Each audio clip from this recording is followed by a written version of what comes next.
이렇게 설명하고 있는 겁니다. 오늘 우리 선교원 세미나를 드리면서 오늘 개혁을 횃불을 든 요시야 왕 라는 제목으로 우리 말씀을 받겠는데요. 여러분, 우리 사람이 하나님의 이 창조물인 이 창조된 인간이 이 동물하고 달리 이 세 가지 면으로 이렇게 되었음을 우리가 알게 되지요. 제일 바깥이 뭐지요? 우리의 육체, 이제 몸을 갖고 있는 육체를 갖고 있고, 그리고 여기에는 우리의 혼, 말하자면 마음 혹은 생각, 그리고 이제 가장 가운데 있는 부분은 우리 인간만이 갖고 있는 영이 이렇게 있는데, 이 영은 하나님을 만나고 또 하나님과 이 교제하는, 이 사귀는 이런 부분이겠는데, 이렇게 만들어진 게 창조된 인간이잖아요. 그런데 인간이 창세기 3장으로 인해서 타락하게 됩니다. 타락하게 되니까 여러분, 우리 몸이 따로 노는 게 아니라 누구의 지배를 받습니까? 우리 마음과 생각의 지배를 받잖아요. 마음과 생각은 어디에 영향을 받지요? 영의 영향을 받잖아요. 이래 되는데, 이 하나님 만남과 교제가 마비가 되니까 영이 이렇게 없어지는데, 이 어둠형에 미혹해 되면서 어두워졌단 말이에요. 그러면 이제 뭐가 작동합니까? 내 마음과 생각이 이제 작동하게 되는데, 타락한 인간에게 마음과 생각이 어떤 상태냐면 한마디로 왜곡됩니다. 자, 왜곡된 마음과 생각이 사람들 마음을 사로잡고, 그리고 더 나아가서 병든 상태의 마음과 생각이 사로잡으면서 이제는 하나님과 만남과 교제가 없이 내가 가지고 있는 이런 부분이 되니까, 그러면 이 마음과 생각을 조금 더 확장시키면 사람에게는 뭐가 있습니까? 네, 지정어가 있죠. 이제 아는 거, 지식. 그 다음에 또 뭐죠? 정, 이 느끼는 거. 그 다음에 뭡니까? 이 의, 이제 행동하는 거죠. 그러면 사람들이 막 뭘 알고 있는데 어떤 상태라고요? 왜곡되고 병든 지식이에요. 또 뭔가 막 느끼고 막 굉장히 감동을 입고 막 자기가 좋아서 움직이는데 이게 뭐지요? 이게 전부 다 병든 상태예요. 그리고 내가 뭔가 의지를 가지고 막 대단한 행동을 하고, 심지어 막 국가와 민족을 위해서 막 생명도 바치고 막 이런 행동을 하는데, 우리가 볼 때는 감동적인데 하나님 보실 때는 왜곡된 상태고 병든 상태예요. 자, 이게 바로 하나님 떠나 있는 타락한 존재의 모습이지요. 자, 이런 우리의 지식, 그 다음에 의, 정 가지고 만들어낸 결과가 뭐지요? 이 병들고 왜곡되어 있는 상태를 갖고 인간들이 작품을 만들었어요. 그 작품이 뭡니까? 힌트, 창세기 11장에 뭘 만들죠? 그래서 바벨탑을 딱 만드는 거예요. 아주 막 굉장해요. 우리 흩어짐을 면하고, 우리가 노아 홍수 나도 꼭대기 올라가면 되고 하나님을 대적하여 높아져서 이렇게 딱 만들었는데, 그런데 이렇게 만들어진 작품이 하나님 보실 때 어떻습니까? 이게 다 하나님을 거역하는 거고 하나님 떠난 작품이니까 결국은 바벨탑이 다 무너지면서 뿔뿔이 모든 민족이 다 흩어지게 되지요.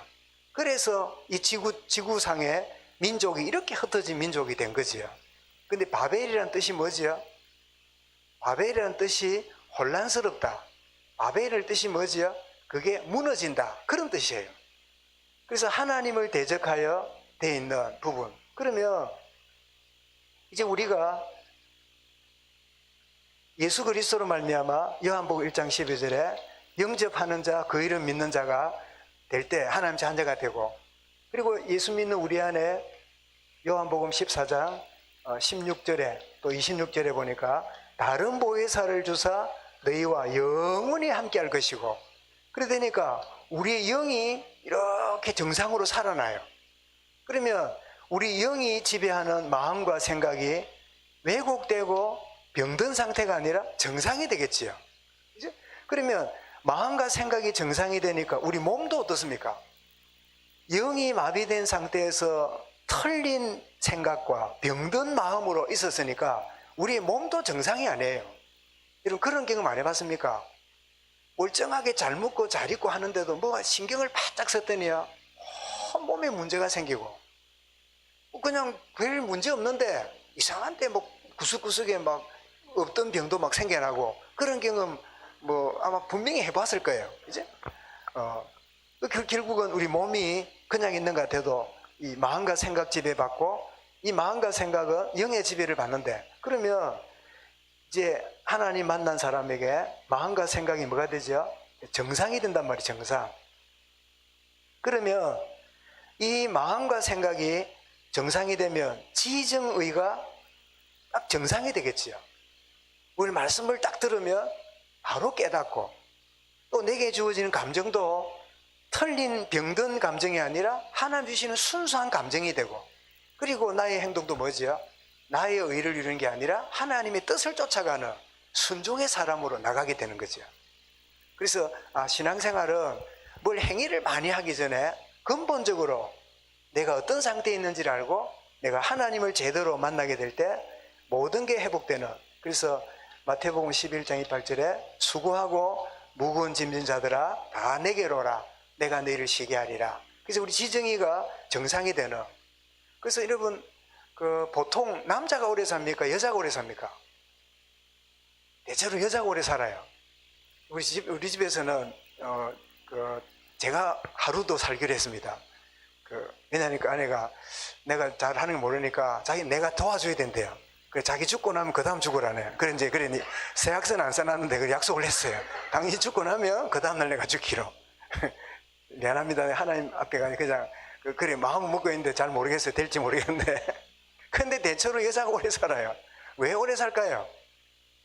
여자들은 남자보다 감정이 더 자유로워요. 감정이 자유로우면 사람이 인력서에서 몸이요 이 건강 유지에 좋아요. 그런데 여자보다 훨씬 감정에 자유로운 그 사람이 누굴까요? 어느 연령일까요? 아기 때입니다. 아기 때는 굉장히 감정이 자유로워요. 뭐 이렇게 참는 게 없어요. 좋으면 좋다, 싫으면 싫다, 쌌으면 쌌다, 하여튼 있는 그대로 있는 그대로 표현해요. 아이들이 그래서 뭐죠? 건강하잖아요. 건강하죠. 물론 이제 제된 상태에 태어났지만 아직까지 제 깊이가 없으니까 아이들이 굉장히 그래서 뭐 아는 것도 뭐죠? 알려주면요 그대로 받아들입니다. 또 감정도 듣으면 굉장히 순수해요. 행동도 뭐지요? 그냥 하자 그러면 따라 뛰어내리라면 불쭉 뛰어내리고 이래요. 이게 덜 이제 오염돼 놓으니까 이게 이제 그런 상태잖아요. 제 말을 왜 이 말씀드리냐니까 진짜 주님과 함께하고 주님 만남이 점점점 깊어질수록 우리의 마음과 생각이 어린아이처럼 정상이 됩니다. 아주 순수하게 아멘이 되고 또 누가 힘들어할 때요 긍휼과 공감을 잘할 수 있고 그리고 우리가 뭐 순종하고 이런 게요 결단 크게 할 거 없이 당연히 내가 주님이 원하시는 바에 내 생을 드립니다. 포기합니다. 내려놓습니다. 너무 그래서 할 것도 없이 뭘 포기하고 내려놓습니까? 내 거가 어때요? 내 거라 생각하니까 주여 포기해야 되는데 내려놔야 되는데 내 시간 따로 있고 주님 시간 따로 있고 복잡해요. 누가요? 어른들은. 애들은 그런 거 없어. 숙제하다가도 놀러 가자면 펄떡 가버려. 철없는 거 하고 좀 다른 이야기인데 어쨌든 우리가 이런 참 상태에 있는 타락한 상태에서 여전히 머물고 있느냐 이제는 그리스도로 말미암아 정상이 된 가운데 있느냐 똑같은 마음 생각이라도 그리스도 안에 있으면 정상인데 그리스도 안에 있지 않으면 아무리 많이 배우고 인정받고 존경받는 자리에 있어도 여전히 어떤 상태예요? 영이 마비되어 있고 이 왜곡되고 병든 마음과 생각이 묶여 있다가 몸까지도 이제 쫓아가는 여러분 103살 되는 어머니가 이제 있는데 아들이 70대예요. 늦게 아들을 낳은 모이죠. 근데 아들이 어머니를 발로 차가 죽였어요. 전남 어딘가 이게 있은 이제 이야기인데 왜 죽였는 게 했더니 이 어머니가 형한테는 잘해주는데 자기한테 서섭하겠다고 그 감정이 있다가 꺼머니하고 뭐 싸움 붙었는가 봐. 이래가 뭐 노인을 잡아때리고 뭐 찾는데 그 죽었대. 그래가 막 경찰에 잡혀갔다고. 우리 이제 이런 이야기예요. 무슨 이야기입니까? 여러분, 내가 상처받은 거 맞아요. 내가 억울한 거 맞아요. 나는 너무 손해본 거 맞아요. 근데 그 마음이 안 바뀌어요. 어디 있게요? 하나님 떠난 인생은 안 바뀌어요. 악의 영향을 받기 때문에 또 심지어 그런 것도 아닌데 괜히 자기가 잘못된 생각이 진짜인 것처럼 생각하고 미워하고 원망하고 상처라 생각하고 남들이 볼 때는 전혀 아닌데 자기가 스스로 그렇게 생각하고 그게 옳은 줄 알고 묶여가지고 있다가 그런 해프닝이 벌어지는 것처럼 정상이 되지 않는 우리의 지식과 감정과 행동들은 자기는 좋다고 생각할지 몰라도 하나님 보실 때는 전혀 아니에요. 오늘 제가 이 개혁이라는 말을 쓰면서 이걸 서론적으로 말씀드리는 이유는 개혁이 뭡니까? 타락한 상태에 있던 우리 인생이 재창조되는 게 뭐지요? 개혁입니다. 그래서 하나님 말씀은 우리를 수리하고 보수하는 정도가 아니라요, 우리를 개혁합니다. 우리의 생각을 바꾸시는 거예요. 그래서 여러분, 천주교, 로마 천주교에 빠져있던 이 교회의 잘못된 미신과 종교화된 이 완전히 타락한 기독교를 복음으로, 말씀으로, 그리스도로 돌아가자 그랬더니 뭐라고요? 종교 개혁이라는 개혁. 개혁이 일어날 개혁. 조금 보수하는 정도로 뜯어고치는 거 안 되고 완전히 바꾸는. 그래서 우리 교단이 무슨 교단이에요? 개혁교단이라. 교단은 개혁인데 여전히 나는 묵은 생각과 병든 생각을 갖고 있다면 그거는 좀 안 맞는 이야기죠. 우리 교단이 어디라고요? 개혁이라. 아시겠죠? 우리 개혁교단이에요. 복음이 나를 늘 새롭게 한, 나는 어제까지는, 아침까지는 이 생각했지만 창조의 말씀이 내게 오면 내게 뭐가 일어나요? 개혁이 일어난다. 그 주역이 누구였다고요? 요시아였다 하는 그런 말씀입니다. 요시아를 이제 우리 생애를 보면 요시아는 그 아버지가 아몬 왕이었습니다. 아몬도 아닙니다. 아몬이라는 왕인데 이 왕의 이 아몬의, 그러니까 이 요시아의 아버지가 이제 아몬 왕이고 할아버지가, 그러니까 아몬의 아버지면서 요시아에게는 할아버지가 되겠죠. 이제 시켰습니다. 할배.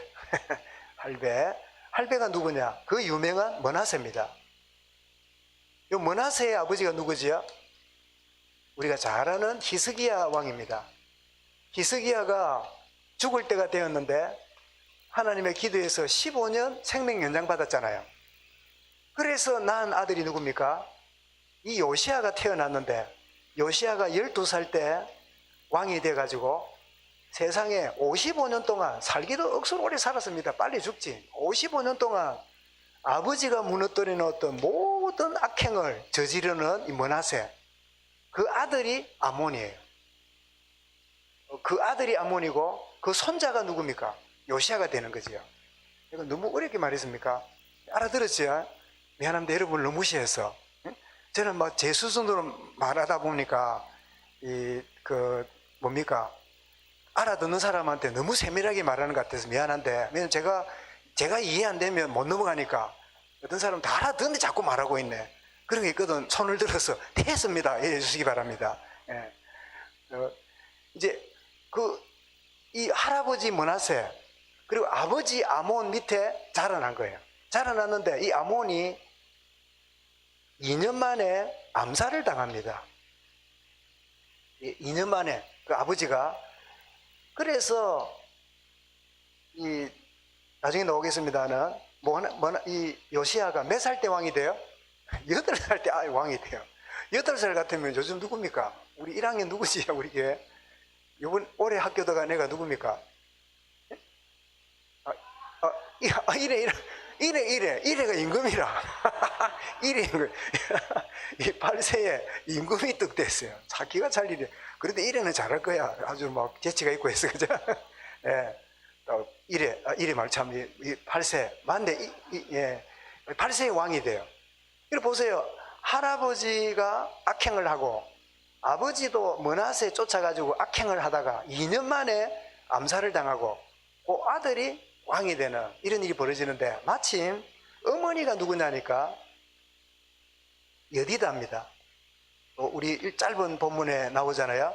여디다인데 여디다 이름이 누구냐니까 이 이름이 바로 여호와께 사랑받는 자.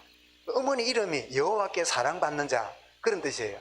하나님께 사랑받는 자인데 근데 여디다라고 하는 여인은 소속이 어디냐니까 나오지요.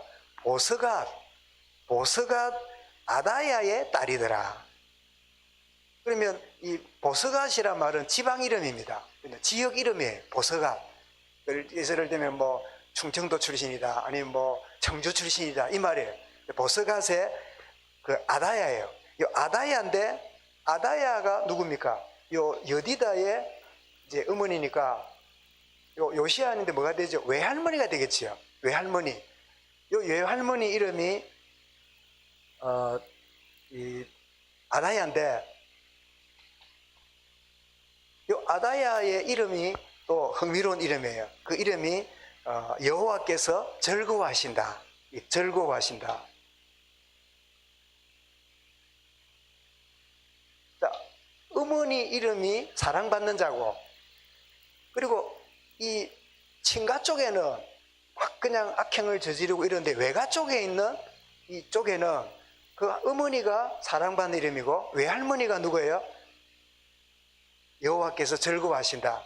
이런 배경 속에서 이 아이가 자라나게 돼요. 자라나게 되는데, 그런데 이렇게 자라나는 가운데 한번 보십시오. 여디다가 누구 아내입니까? 아몬의 아내잖아요. 누구의 며느리입니까? 므낫세의 며느리잖아요. 자기 시아버지의 악행과 남편 아몬의 잔인함을 이 여인이 보면서 한이 맺혔어요. 이게 렘넌트 교육입니다. 이게 여러분 성경이 주는 메시지예요. 아이고 뭐 우리 뭐 집안에 안 좋아서 우리 뭐 천만에요. 이것이 하나님 주신 메시지예요. 자기의 이 시아버지가 므낫세인데 기가 막힌 남편이잖아요. 아주 그 시아버지잖아요. 그리고 자기 남편이 아몬인데 임금이 돼가지고 2년 만에 죽었으니까 이 여디다, 특별히 여디다의 마음속에 뭐가 있습니까? 진짜 언약의 한이 그 마음에 생겨졌고, 이 한이 누구한테 전달될까요? 바로 그의 아들인 바로 요시아에게 전달되었다고 충분히 짐작이 됩니다. 왜냐하니까 성경에 그 어머니 이야기하는 것은 이유가 있는 거지요. 어떤 영향이 있다는 것을 의미하고 있잖아요. 그래서 2절에 보니까 언약의 한을 품고 기도하던 그 어머니, 그 여디다의 영적 영향이 요시아에게 그대로 잘 들어간 게 아닌가. 여러분 혹시나 친가나 외가나 어떤 가운데 안 좋은 거 있을지라도 그게 여러분 원망하고 탓하는 게 아니라 언약의 한이 돼야 돼요. 정말 언약의 한을 품는 축복의 은혜가 있기를 바랍니다. 언약의 한을 안 품으면 우리나라 사람들 어떻게 해요? 여자들이 한이 많아. 여자가 뭐 한을 품으면 오늘에도 설이 내린다 합니까? 이제 여러분 한이 많습니까? 언약적 한이 많습니까? 한번 계산해 보시기 바랍니다. 나 이것만 생각하면 잠이 안 오나 보다 진짜 하나님이 주시는 언약적인 한이 있어야 돼요. 한을 갖고 있으면 병들고 언약적 한이 있으면요 사람이 살 이유가 있어요. 사람이 생기가 돌고 에너지가 넘치게 돼요. 왜냐? 하나님 주시는 코드하고 맞기 때문이지요. 이 언약적 한 속에 이 어린 요시아가 렘넌트 교육으로 자라나는, 이제 왕이 될 때가 8세라고 했는데 요 젖먹이면서 키웠던 8년뿐 아니고 왕으로 통치하는 31년을 통치하니까 그 어머니가 몇 살까지 살았는지 몰라도 왕이 된 다음에도 끊임없이 그 어머니가 요시아에게 너희 할아버지와 아버지의 하나님을 거역하고 하나님을 저버린 이 반면교사 삼고 언약적 한을 그 자녀에게 언약을 전달한 게 틀림없다. 우리 분명히 짐작할 수 있겠지요. 이렇게 되어졌는데 여러분, 그래서 탈무드에 이런 말이 있어요. 어머니는 집안의 영혼이다. 여러분, 집안의 영적인 분위기를 좌우하는 자가 누구냐? 어머니예요. 그래서 유대인들 중에 보면 남자는 이방인이고 어머니가 이렇게 유대인인 경우 있잖아요. 아마 이 디모데 같은 경우 아닌가 싶은데요. 그러면 우리 식으로 보면, 씨로 보면 남편이 이방인이고 아내가 유대인이면 뭐로 봅니까? 그러면 우리는 이방인으로 봅니다. 그런데 유대인은 달라요.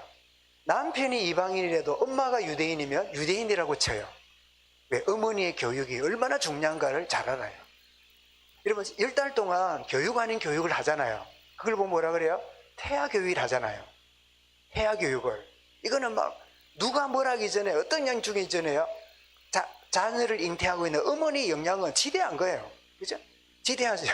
안 그래도 우리 이번 금요일에 해산 지금 일정을 잡고 있다고 김혜지 선 이야기하길래 문득 평소에 먹던 음식하고 뭐 다른 거 땡기는 거 없냐 이랬더니 평소에 고기를 좋아한다네요.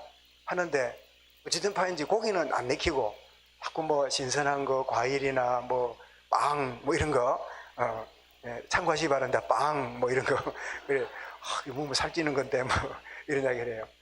그래서 아마 이 태아가 이게 생성될 때 요구하는 게 산모에게도 땡기도록 하는 게 아닌가. 들어보니까 아기가 뭐 너무 작아서 뭐 이러는데 우리 뭐 흔히 하는 말 있잖아요. 작게 나와서 크게 키우라고. 안 그래요? 그러니까 뭐 너무 크게 낳다가 해서는이 작게 나가고 크게 키우면 뭐 응답이네. 고민할 거 없어요. 그죠? 기대해 주시기 바랍니다. 어쨌든 여러분 누가 뭐라 그래도 10달 동안 누가 뭐라 해도 아기를 가진 어머니가 그 생각과 마음이 전달이 되잖아요. 그 탯줄을 통해서 음식뿐 아니라 모든 영이 전달되잖아요. 얼마나 중요한 일입니까? 그래서 어머니가 유대인이면 유대인으로 보는 것은 가장 복음적이고 성경적이다. 혈육적으로 보면 아버지가 이방인이니까 이방인으로 쳐야 되겠지만 그러나 제대로 영적으로 이 창조적으로 볼 때는 어머니 영향이 크다 하는 걸 보게 되는데 어쨌든 이 탈무드의 어머니는 집안의 영혼이다. 이런 걸 우리가 이 요시야를 통해서 볼 수 있겠습니다. 드디어 이제는 이제 그가 활동을 시작하는데 몇 살 때 왕이 됐다고요? 8살 때 왕이 되었는데 31년을 통치합니다. 31년 동안 이제 왕으로 통치를 하는데 오늘 2절에 나오지요. 하는데 어떻게 한다고요? 아주 정직하게 참 하나님 보실 때 바른 중심을 가진 다윗의 길을 쫓아가는 통치를 했다. 그런데 이제 왕이 되자마자 개혁하지는 않았습니다. 왕이 된 지 18년 만에 왕이 된 지 18년째가 되었을 때 그럼 나이가 몇 살입니까? 8살 때 왕이 되었고 18년 지나서 26살 됐죠. 이때 드디어 개혁을 일으킵니다. 아마 첫 번째는 어머니의 메시지를 계속 듣는 시간표였을 거고 또 하나는 그 할아버지와 아버지가 이루어놓은 이스라엘 전역에다가 뭘 해놨는지를 현장을 파악하는 현장을 제대로 보는 그런 시간이었겠죠. 그래서 드디어 개혁이 필요하구나 이렇게 알고는 몇 가지를 시도하는데 첫 번째는 성전을 보수합니다. 오늘 그게 3절부터 6절입니다. 오늘 우리 읽지 않았습니다만은 했더니 성전을 보수하는데 여러분 성전을 보수한다는 말은 지금 무슨 상황이란 말입니까?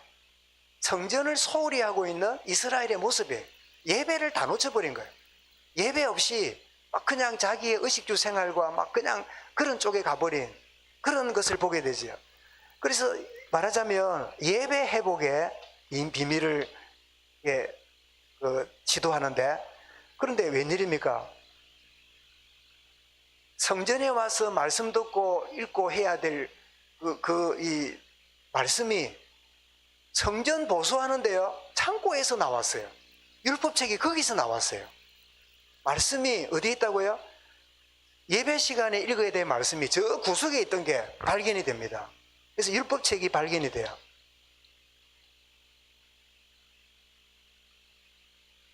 여러분 예배를 놓친 사람이 말씀을 그리 보겠습니까? 예배가 안 되는 사람인데. 그런데 율법책을 발견했다 가져오니까요 요시야 왕이 율법책을 발견했다고 들고 와서 읽는데 왕이 어쨌다고요? 옷을 찢었다 했어요. 왜 찢었을까요? 이 시대가 말씀을, 예배도 잃어버리고 말씀을 잃어버린 이 현장을 보고 왕이 자기가 멋진 옷을 입고 있을 수가 없는 거예요. 하나님께 회개하면서 이 민족의 제약을 두고 옷을 찢고 하나님께 회개하는 이런 일이 벌어졌어요. 그래서 말씀 회복하고, 그리고 말씀을 보다 보니까 뭐를 놓쳤습니까? 예, 6월절을 다 잃어버렸어요. 구원에 간격이 없어. 그래서 6월절을 회복시키는, 이게 딱 관련이 되어 있잖아요.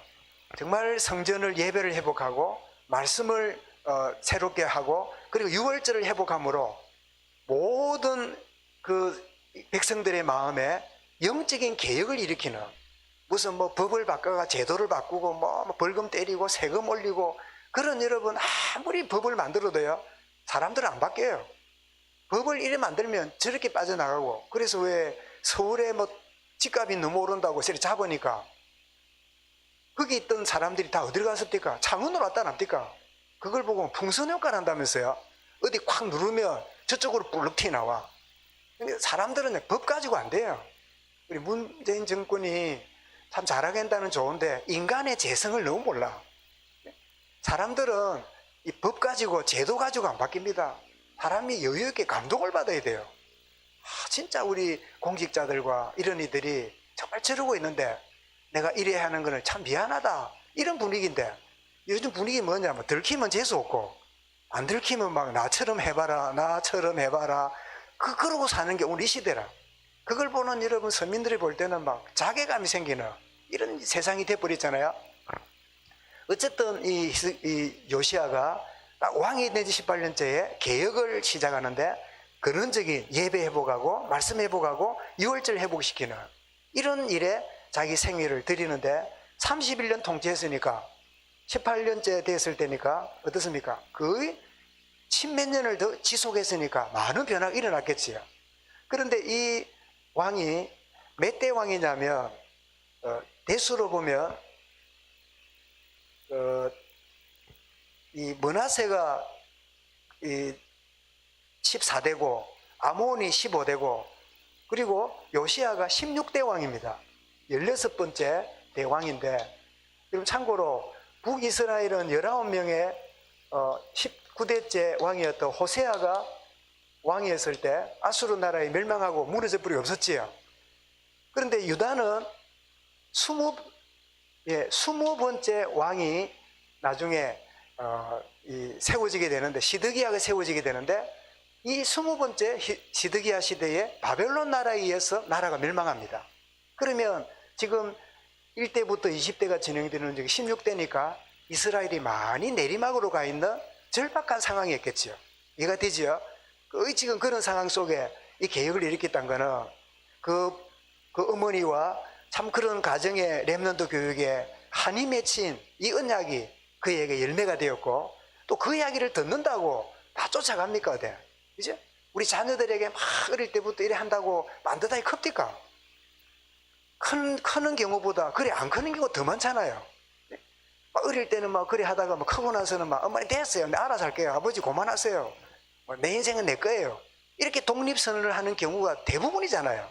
그런데 이 요시야가 그 받은 언약의 한 속에 자기도 딱 현장을 보고 진정한 개혁을 일으키는 이런 부분을 보면서 우리 한 가지 더 보게 되는 거는, 그래서 여러분 열왕기하 23장을 한번 보십시다. 23장 4절과 5절 보면 그의 생애를 이렇게 딱 정리합니다. 요시야에 대해서. 자, 23장 24절 25절 여기 좋네, 그죠? 23, 24, 25 읽어보겠습니다. 시작. 또 요시야가 또 유다 땅과 예루살렘에 보이는 신접한 여자와 점쟁이와 드라빔과 우상과 모든 가정한 것을 다 제거하였으니 이는 대제사장 hil기야가 여호와의 성전에서 발견한 책에 기록된 율법의 말씀을 이루려 함이라. 요시야와 같이 마음을 다하여 뜻을 다하여 힘을 다하여 모세의 모든 율법을 따라 여호와께로 돌이킨 왕은 요시야 전에도 없었고 후에도 없으리라. 전무후무한 왕이라. 이게 뭐지요? 여러분 신명기 6장 3절부터 9절까지 기억나지요? 들으라 이스라엘아, 주 너희 하나님을 목숨을 다하고 뜻을 다하고 마음을 다해 사랑하고 네 마음에 새기고 네 자녀에게 부지런히 가르치고 길을 갈 때든 집에 있을 때든 귀성에 붙이고 그러죠. 이 말씀이 그 가정에 이루어지는 한 증인입니다. 여러분의 가정과 가문이 이런 축복의 가정 가문이 되기를 바랍니다. 그죠? 들으라 이스라엘아. 그래서 전무후무한 응답의 축복을 누리게 되는데 여기 마음을 다하고 뜻을 다하며 힘을 다하고 할 때 이 마음, 뜻, 힘 할 때 뜻을 다하여 이 말은 영혼 깊이라는 뜻이에요. 영혼 깊이. 뿌리 내리는 거예요. 그죠? 건성이 아니라 영혼 깊이. 그런데 놀랍게도 은혜 못 받은 우리 속에 영혼 깊이 뭐가 자리 잡고 있죠? 상처가, 아픔이, 버림받은 그 유괴감이 영혼 깊이 자리 잡잖아요. 그래서 나중에 우리가 일평생 살면서 문득문득 그것을 보상한다고 그거를 하다가 엉뚱한 일이 벌어지는 경우가 참 많잖아요. 그치? 그런데 뭐가 영혼 깊이 가야 된다고요? 마음과 뜻을 다하여 언약이 깊이 들어가는 이 축복이 우리에게 필요한데, 그래서 우리가 갖는 참된 개혁, 이 뭔가를 우리에게 보여주는데, 개혁은 다른 말로 말하면 하나님께로 돌아가는 회복인데, 여러분 참된 개혁은 하나님과의 관계 회복입니다. 낮에도 말씀드린 것처럼 하고 내가 주님 부인했네, 내가 저주했네, 회개하네, 그 정도가 아닙니다. 하나님과의 관계 회복이에요. 이게 진정한 개혁입니다. 이런 우리가 회개도 하고 내가 이걸 잘못했다, 저거 잘못했다, 그래서 내가 이게 매를 맞았구나, 이런 회개도 중요하지만 내가 하나님과의 관계 회복하지 않으면 상황이 되면 또 그 죄를 반복합니다. 혹시 그런 경험 했거나 주변 못 봤습니까? 나 절대 술 안 먹는다고, 절대 노름 안 한다고, 절대 남 안 팬다고, 절대 내가 안 할 거라고 다짐하면 눈가를 보면 딱 맞아요. 결심에 눈이 빛이 나요. 그런데 또 그래요. 뭡니까? 왜 내가 술을 먹고 거기 빠집니까? 하나님으로 만족하지 못하기 때문에 빠진 일이거든. 그러니까 안 먹으려고 안 때리려고 노력할 게 아니라 하나님 앞에 서야 돼요. 이게 개혁이라. 진정한 회개는 하나님 앞에 딱 서는 게 회개잖아요. 이제? 그래서 우리가 오랫동안 보수주의 신앙에서 오다 보니 저도 어릴 때부터 막 회개 이러니까 막 그냥 막 이 생각 저 생각, 그리고 다는 안 읽었는데 이 참회록을 기록했던 어거스틴이 뭐까지 회개했답니까? 어릴 때 어머니 젖 먹다가 깨물잖아요. 애들이 왜 깨물는지 모르겠는데 그 깨물었던까지 회개했다는 합니까? 나는 그거 회개해 본 적이 없거든. 왜 회개해 본 적이 없냐니까 깨물었는지 안 깨물었는지 내가 어머니한테 물어본 적이 없어. 나 물어볼 거예요. 어머니 내 깨물었나요? 물어보려고 했는데 난 갈 때마다 잊어버려요. 그런까지 회개해야 된다니까. 이놈의 회개가 뭐 한도 끝도 없어. 어거스틴의 그 회개론이 그 좋은 점도 있지만 일종의 자기 그 완벽주의에서 나오는 표현일 뿐이에요.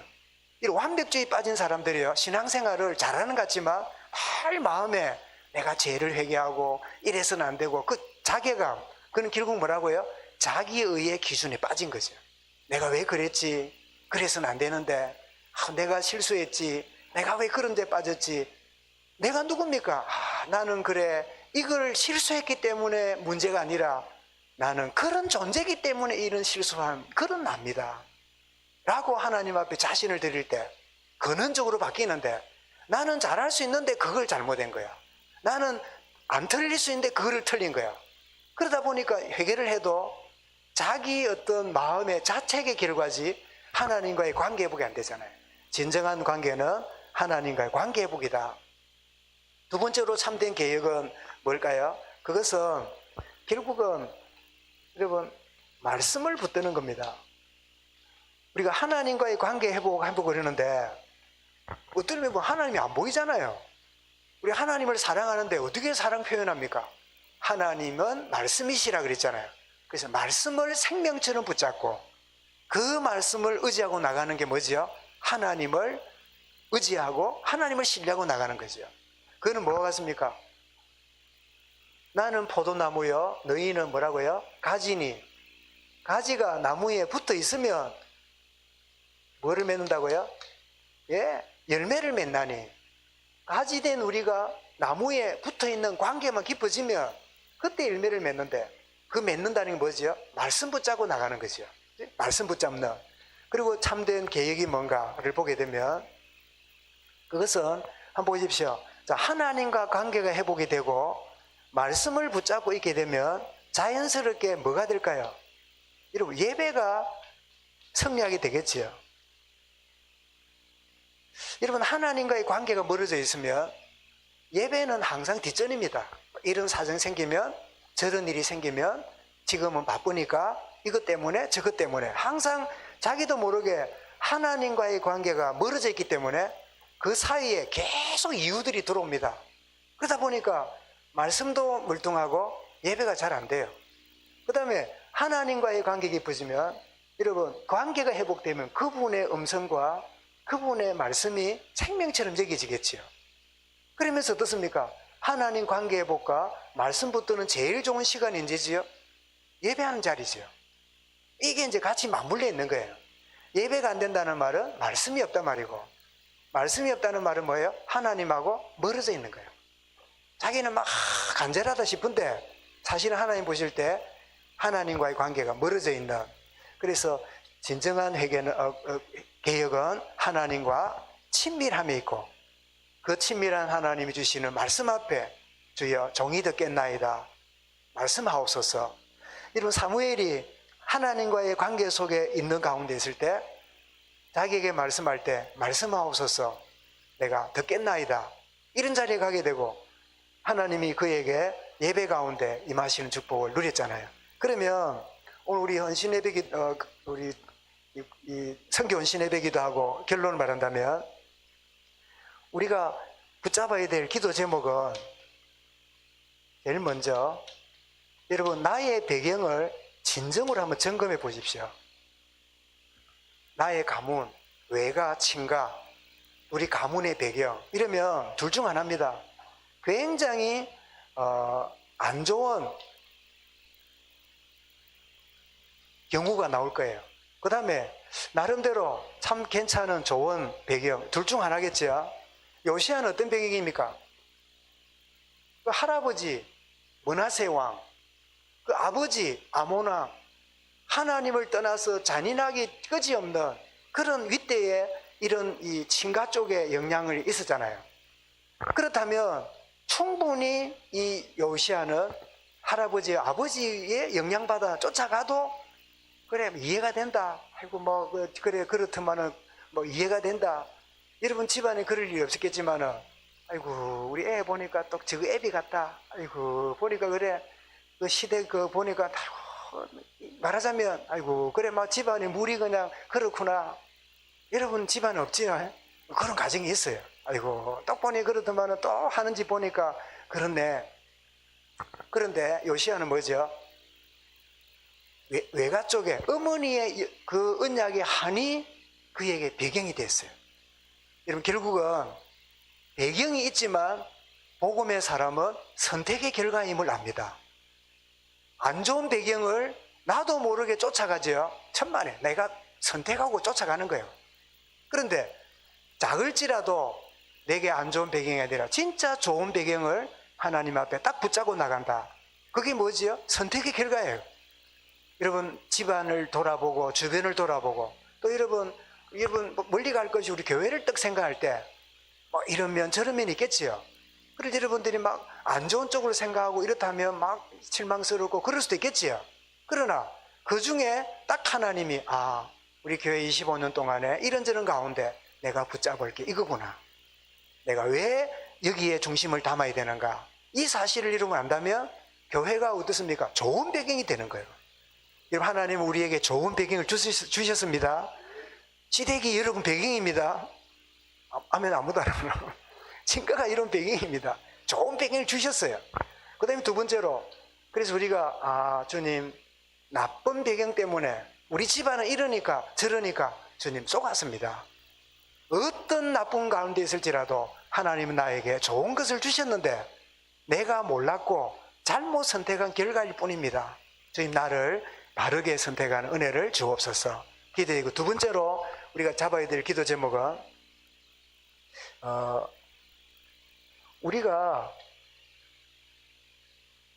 우리도 모르게 누구 탓합니까? 나무 탓을 합니다. 우리 집안이 이래서, 우리 부모가 이래서, 당신이 막 이러니까. 어떤 사람이 이랍니다. 자기가 이럴 줄 안 하고 막, 응? 아이고, 막 어떤 집안에 보니까 뭐 처가에 뭐 도와준다더만 당신은 뭐 처가가 어쩌고 저쩌고. 하여튼 모자라기 짝이 없는 그런 데 시원찮은 사람도 있고, 별별 탓하는 데나 있던 막 카트라인이 없어. 이 남 탓하는 거 이거요.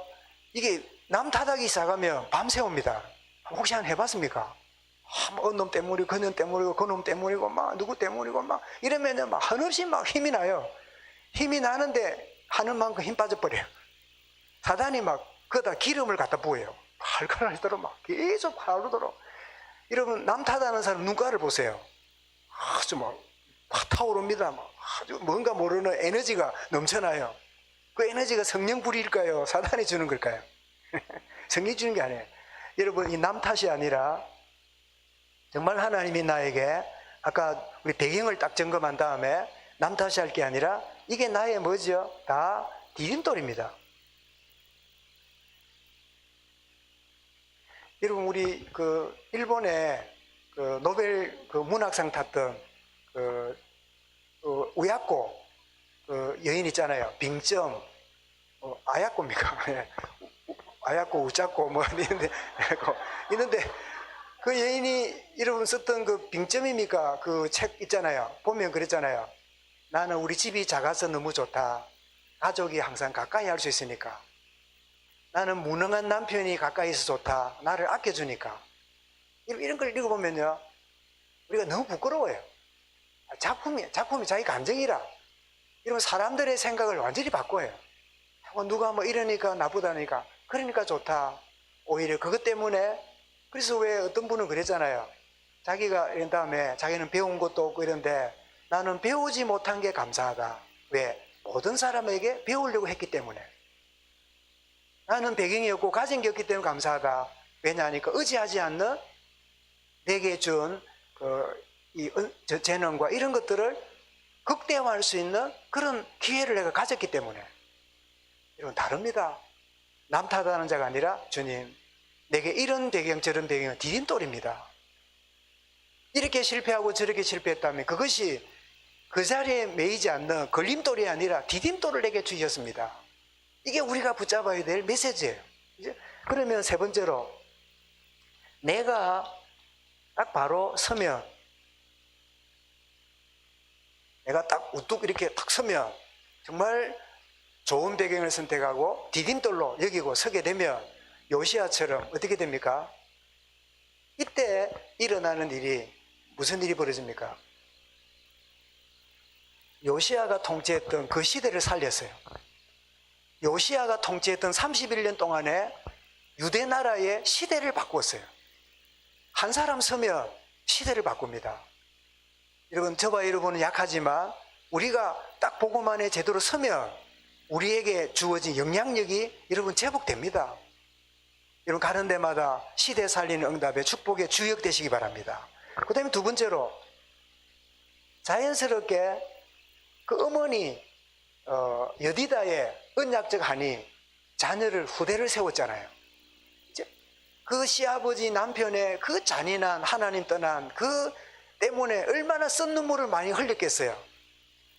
그런데 이 어머니의 한이 그 아들 자녀에게 전달될 때 그 후대 살리는 축복 역사가 일어났고, 오늘 여러분 지금으로부터 BC 한 700년 전에 사람이니까 2700년 전에 있었던 요시야의 메시지가 오늘 우리에게 후대 살리는 메시지로 전달되고 있잖아요. 그는 주님 앞에 떠나고 없지만 그의 아름다운 계획의 결단이 오고는 세대에게 말씀을 주고 계시잖아요. 그리고 더 나아가서 세 번째로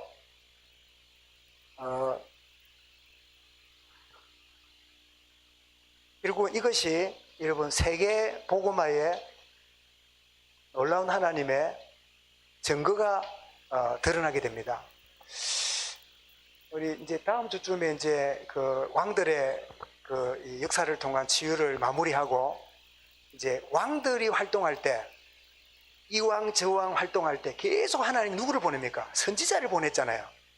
이왕 저왕 때 또 여러 히스기야, 이사야 같은 경우는 5명, 6명의 왕에게 메시지를 주었던 그런 또 분도 있기도 하고, 어떤 때는 잠깐 나타났다 없어지는, 어쨌든 간에 북쪽에 19명의 왕, 남쪽에 20명의 왕인데 남북을 다 합쳐가지고 활동한 선지자를 합치면요 거의 한 30명이 돼요. 그래서 30명 다 하기는 어렵겠고, 이 선지자들이 열왕시대에 그 왕들에게 어떤 메시지를 주었고, 그 메시지가 어떤 결과가 나타났고, 그 메시지가 어떻게 성취됐는가를 보게 되므로 오늘 이 시대에 우리는 왕이 아닙니다. 그러나 우리는 이 시대의 선지자입니다. 내게 주시는 메시지로 이 시대를 향해서 주님, 이 시대의 메신저로, 선지자로 내가 쓰임받기 원합니다. 우리 그런 각도로 좀 나누려고 그렇게 준비 중인데, 하나님이 그렇게 마음을 주시더라고요. 공감이 되겠지요. 나타난 왕들의 역사와 이면에 활동했던 하나님의 사람들이 어떤 역할을 했는가 볼 때, 우리는 왕 같은 존재는 아니라도 시대에 뭐죠? 메시지를 던지는 작은 선지자 역할을 우리 할 수 있잖아요. 그래 싶은데, 그래서 한번 보십시오. 이제 20대가 되면 시드기야 왕 때 두 눈이 뽑히고 잡혀갑니다. 오랫동안 두 눈이 뽑혀가고 새서슬에 물려 끌려가니까 짐승같이 가잖아요. 그래서 결국은 이스라엘이 이 어마어마한 계획을 했지만 이스라엘이 다 포로로 끌려갑니다. 북이스라엘은 다 흩어지고 남쪽 유다는 바벨론 70년 끌려가고, 그게 여러분 눈에 보이는 역사예요. 근데 이게 세계복음화를 위한 하나님 계획입니다. 흩어지게 만든 다음에 세계복음화를 이루셨어요. 이런 대한민국 5천만이라는데 500만이 외국에 사는 거 아시죠? 살고 싶어 사는 사람도 있지만요, 조선족이나 고려인들은 오고 싶어도 못 와요. 언제부턴가 우리나라에 고려인들이나 조선족을 오기만 하면 대한민국 국적을 줍니다. 시민권을 줬어요. 왜? 같은 피니까. 그런데 일부의 사람들은 왔지만 와서 적응을 못해요. 왜냐하면 자기들이 태어나고 자랐던 그 환경하고 대한민국은 너무 다르니까 언제부턴가 더 이상 안 와요. 그래서 흩어진 사람이 500만이에요. 10분의 1이 흩어져 있는 민족이라 이 나라가 1000년 이상 외침을 당하고 전쟁에 고민을 했던 민족이 이 민족이잖아요. 그리고 여러분, 제 개인의 생각입니다만은 한 부분을 두고, 여러분, 이 아랫지역 사람들이 보신탕을 좋아하고, 그리고 뭡니까? 돼지국밥을 좋아해요. 왜 그런지 압니까? 전쟁 문화입니다. 여러분, 전쟁이 터지면 남쪽으로 도망가가지고 먹을 게 없으니까 제일 만만한 게 뭐죠? 길에 돌아다니는 그를 그냥 먹는데, 왜 주인도 없어? 먹어보니 맛이 좋아. 그게 또 뭐 사람한테 제일 몸에 맞다네, DNA, 그죠? 그래서 이제 이러잖아요. 그럼 돼지국밥이 그냥, 돼지도 뭐죠? 집집마다 키우니까 잡기가 좋아요. 그래가지고 제일 양을 많이 늘리는 게 뭐냐? 국밥 끓여놓으면 오만 거 다 때려 넣어도 돼. 옛날에 어머니들이 막 풀 같은 거 뜯어갖고 뭐 국수 넣고 뭐 넣고 이래갖고 하고 보면 한 움큼 넣는데 한 소도 안 됩니까? 그래 한번 가족 다 갈라먹고 이랬잖아요. 그래서 이게 우리가 좋아하는 음식이지만 전쟁 문화가 가져다 준 이런 거예요. 그리고 우리나라는 된장김치만 있으면, 된장김치 간장만 있으면 1년 12달 먹고 살아요. 된장 풀어가고 풀 뜯어 먹으면 독초만 아니면요 국이 돼요. 된장만 넣으면 뭐든 구수해요. 된장, 그 다음에 간장, 김치, 이게 뭐죠? 전쟁 문화입니다. 외국에는 그런 거 없어요. 신선한 거 뜯어갖고 싹 먹고 나면 없애보면 설거지 할 것도 없어. 우리는 먹고 나면 또 덮어가지고 또 나갔다가 또 꺼내가 또 먹고, 주부들이 편해 좋아. 어떤 데는 보면 우리 아내 없어도 다 먹고 나 따다다닥 닫으면 끝이라. 아주 편리해요. 한데 이게 뭐지요? 이게 전쟁 문화의 결과입니다. 미국에는 국내 전쟁을 해도 외침을 당한 적이 없잖아요. 미국에 가면 음식이 전부 다 신선해요. 고기도 재린 거 없어요. 그냥 생고기 구워가 소금 뿌리가 뜯어 먹으면 끝이라. 그런 신선하게 먹는데 우리는 전부 다 재린 거, 삭힌 거, 뭐 이렇게 담한 거. 왜냐니까 전쟁 놈은 그거 들고 도망가야 되니까. 제가 드린 말씀이 뭐죠? 그래서 흩어졌고, 그래서 세계복음화에 쓰임받는 민족이 대한민국이 된 거예요. 세상적으로 역사적으로 보면 비극이지만 영적으로 보면 그래라서라도 세계복음화에 쓰임받는 그래서 여러분 우리 선교사 우리 그 숫자가 미국 다음으로 두 번째라 납니까? 우리 한국이 그죠? 근데 인구 대비 따지면 한국이 세계 랭킹 1위예요. 우리가 그리 부자입니까? 우리가 뭐 교회가 이래 든든합니까? 우리 교회가 그렇게 넘쳐납니까? 우리 작은 교회라도 맨날이라도 하고 있는 이 일이요. 여러분 중에 목사님 왜 이랍니까? 우리도 어려운데 말 안 하는 이유는 신앙 양심이 있거든. 실제적으로 보면 우리가 써도 모자랄 형편인데 선교한다는 게 이게 여러분 여유로운 일이 아니잖아요. 그런데도 우리가 아니라 말 못하는 뭐죠? 주의 영이 이 교회를 다스리시잖아요. 전들 내보낼수록 저도 불편할 거 아니에요. 그렇지만 이렇게 여러분 계속적으로 하는 이유는 어떻습니까? 흩어지게 만든 이 역사가 세계복음화를 위한 하나님의 계획이었다는 거예요. 요시아를 통해서 흩어진 유대인들을 통해서 복음이 전거되고 이 시대의 유대인 같은 이렇게 흩어져 있는 우리 이 대한민국 국민들을 통해서 여러분 대한민국 국민이 안 사는 데가 없어요. 저 히말리아 사막에서도요 거기 저 알바하고 있습니다. 그 컵라면 팔고. 대한민국 대단해요. 안 가는 데 없어요. 미국에 보면 인디안들 모아가지고 이렇게 너희끼리 살아라고, 사실은 미국인들이 점령군이잖아요. 거기 살던 원주민들을 전부 다 인디안 보호구역으로 해서 한 달에 뭐 이렇게 생활비 주고 이렇게 보호하고 있는데 그 안에도 한국 사람 들어가 슈퍼하고 있다는 합니까? 와, 놀래? 뭐 없는 데가 없어, 없는 데가. 우리나라는 열매 따 먹지, 껍질 벗겨 먹지, 또 뿌리 뽑아 먹지, 다려 먹지, 볶아 먹지, 삶아 먹지, 찢어 먹지. 하여튼 뭐 먹는데 우리는 막 침대 자도 되지, 바닥에 자도 되지, 나무에 자도 되지, 막 얼굴도 보세요. 분칠하면 하얗지, 막 태우면 까맣지, 막 어디는 얼마나 많이 뭐 이게 전부 다 환란의 우리의 결과잖아요. 뭐 얼마나 우리가 어려움을 많이 겪었습니까? 그런데 이게 뭐죠? 세계복음을 위한 하나님의 발판입니다. 이 민족을 착해서가 아닙니다. 이 환란을 겪었던 것들을 통하여 하나님 세계복음을 이루어 가시는 거죠. 오늘 우리 개혁의 횃불을 드는 요시아가 결국은 세계복음화에 쓰임받는 우리의 작은 렘넌트들이다. 오늘 우리 선교연설을 드리면서 하나님 우리 렘넌트들이 하나님 언약 잡고 일어나게 하시고 하나님 내 속에 상처가 아니라 언약의 한을 가진 이런 우리 교회, 우리 모든 중직자들, 선교들이 되어서 정말 작지만은 세계 선교에 쓰임 받는 우리 교회 후대들이 되게 하여 주옵소서. 승리하시기를 주 이름 축원합니다. 감사합니다, 주님. 어린 나이지만 언약적 한을 품은 이 요시아가 참으로 그 언약의 비밀을 성취하는 하나님의 사람으로 쓰임 받았음을 일깨워 주신 감사합니다. 이스라엘은 흩어지고 무너졌지만 세계복음화가 이루어지듯이 세계 선교에 하나님 이 기회를 사용하시려고 25년의 세월을 보내게 하셨고 우리에게 모든 것들을 디딤돌로 허락하신 것 감사합니다. 이 축복을 누리는 교회와 선교지에 넘치는 복으로 함께하여 주옵시고 우리 후대들에게 언약적 한이 전도와 선교의 비밀 속에 나타날 수 있도록 인도하시며 주관하여 주옵소서. 주 예수 그리스도 이름으로 기도드리옵나이다. 아멘.